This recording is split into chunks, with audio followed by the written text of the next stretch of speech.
If you've been beset by worries and fears recently, fears and feelings you thought you had vanquished, don't worry about them kind of resurging occasionally, because healing is not linear, is the message that I'm getting. So Tame and Attain is all about reining in your fears and guiding yourself in a coherent manner so that you are not racing wildly all over the place and reacting to everything. So it is about keeping a lid on things. So the message is that nothing will come of these fears. So I really get the sense these fears are jumping up out of nowhere. They're old fears and you haven't even experienced them lately.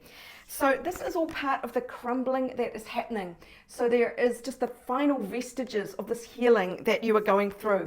Now, two cards here that show your strength. The Warrior Woman.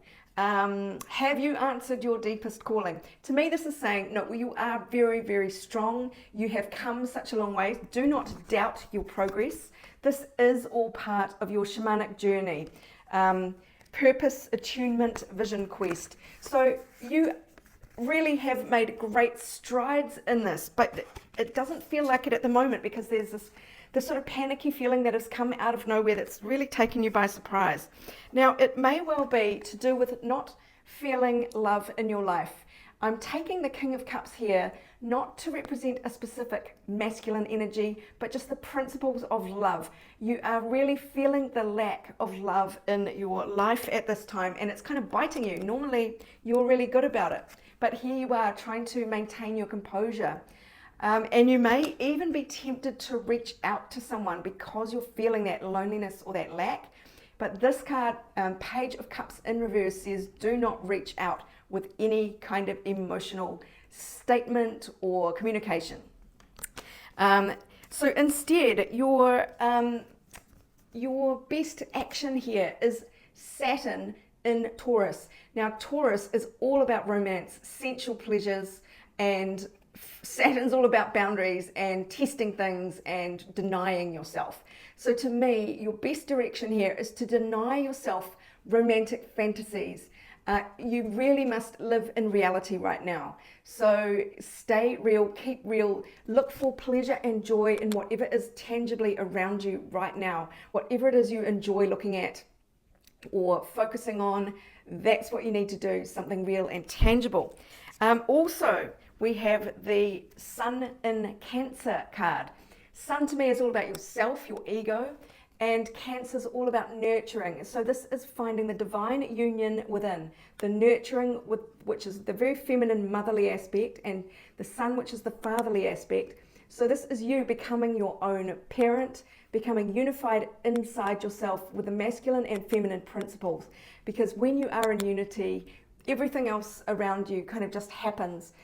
When you get to this sort of state of equilibrium. So this is all about nurturing your own self, doing whatever it takes to go inwards, or with the beautiful things around you, with Saturn in Taurus, the things that give you pleasure and joy that are tangible and real. So it's getting out of the flights of fancy, and flights of fancy can be catastrophizing, like it'll never happen for me. But it can also be like mooning around for someone who, you know, you've stopped thinking about a long time ago. That's taken you by surprise.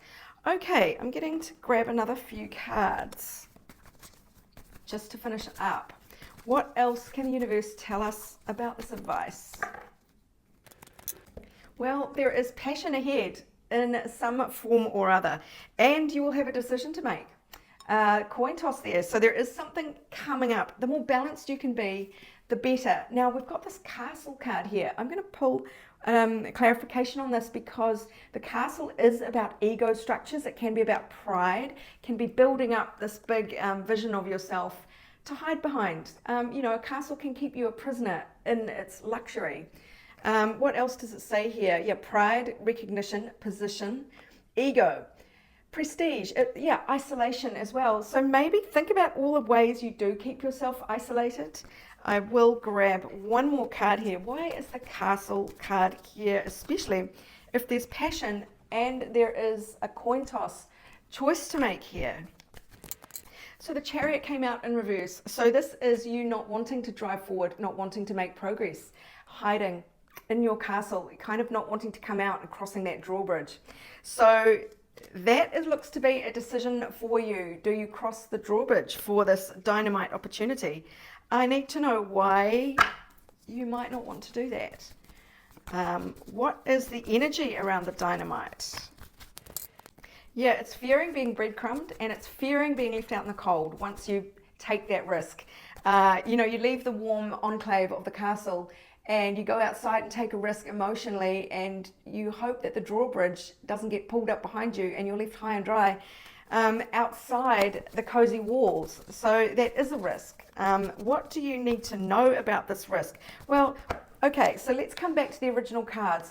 It is about taming your own fears, because nothing will come of them. So you might be triggered by somebody showing interest in you and you really not wanting to pursue that just out of nerves. So what do you need to understand about that? Okay, so it feels like you are the only one holding yourself back from this. It might be to do with your ideals, what your ideal dream come true, wish come true would look like. There's something about what's coming in that doesn't look like the dream come true to you, and maybe that's enough for you to go no and not give it a chance. But the Knight of Swords is all about thoughts and ideas and charging into new areas. So I think what I'm picking up now, just to synthesize all of this, is that you will be weighing up your options here, but really you're being urged to change your thoughts, move into a different area, tame and attain to get progress. Otherwise, you are just not going to be going anywhere because of these fears about being left out in the cold and being breadcrumbed and this not looking like your perfect scenario. So, you know, this is all in your own mind here. There is a crumbling that needs to happen. And remember, you are on this shamanic journey. You are a warrior woman. You've got this. So don't doubt your own strength for a second, whatever decision you make. And what I'm picking up is that the risk is going to be worth it, if only to prove to yourself how courageous you are. It doesn't have to work out and be the relationship of your dreams, but it's worth exploring just to see what happens. It is all part of the journey. Look, if you'd like your own personal reading about this or any other topic, visit my website, abundancelovejoy.com. Otherwise, this is Sarah wishing you all the abundance, love and joy as you take the risk, tame your fears and progress on your journey.